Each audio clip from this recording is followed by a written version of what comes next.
Shalom, selamat pagi Bapak Ibu, keluargaku yang diberkati Tuhan Yesus Kristus.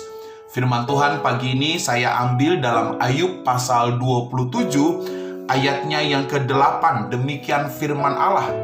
Karena apakah harapan orang durhaka? Kalau Allah menghabisinya, kalau ia menuntut nyawanya. Bapak Ibu, keluargaku yang diberkati Tuhan Yesus Kristus, hari ini firman Tuhan saya beri judul tidak memiliki harapan. Saudara, satu keyakinan di dalam hati kita sebagai orang-orang percaya, kita memiliki pengharapan di dalam Kristus. Ada amin saudara? Karena Kristus Yesus adalah sumber pengharapan.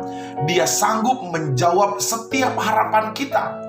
Tetapi faktanya Bapak Ibu keluargaku, ada banyak anak-anak Tuhan, ada banyak yang orang-orang yang mungkin notabene percaya Yesus saudara, tetapi dalam kehidupannya justru seperti tidak memiliki harapan. Kenapa saudara?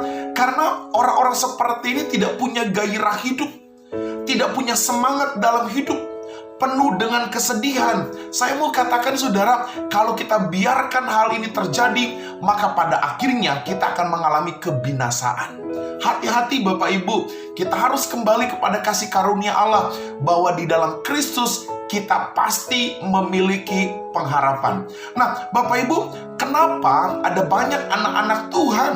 Kenapa ada banyak orang-orang Kristen mereka tidak memiliki harapan?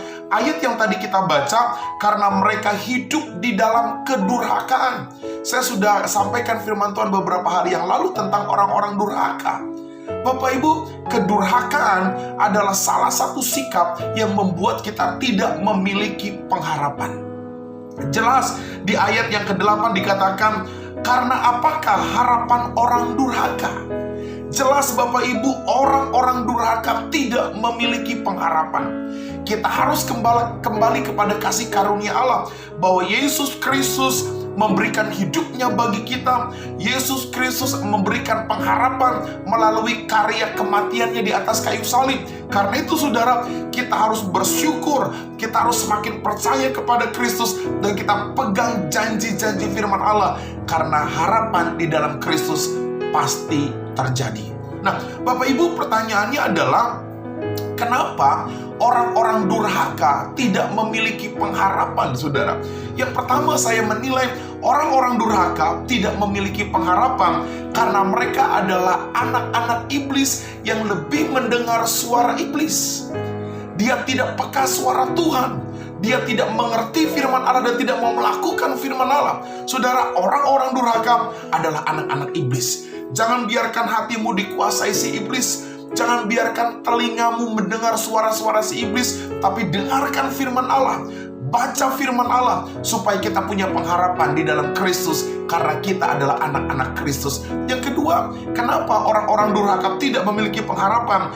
Karena orang-orang durhaka cenderung mempermainkan Tuhan.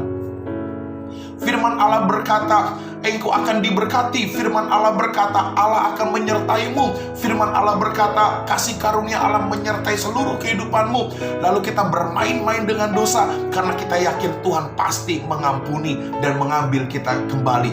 Tuhan pasti akan memberkati dan memulihkan kita. Sehingga kita selalu bermain-main dengan dosa, jatuh bangun, jatuh bangun, jatuh bangun. Karena apa saudara? Karena kita menyalahgunakan kasih karunia Allah. Kita mempermainkan Tuhan. Sebagai orang-orang yang setia kepada Allah, jangan mempermainkan Tuhan. Yang ketiga saudara, kenapa orang durhaka tidak memiliki pengharapan? Karena orang durhaka selalu menciptakan kebencian dan permusuhan.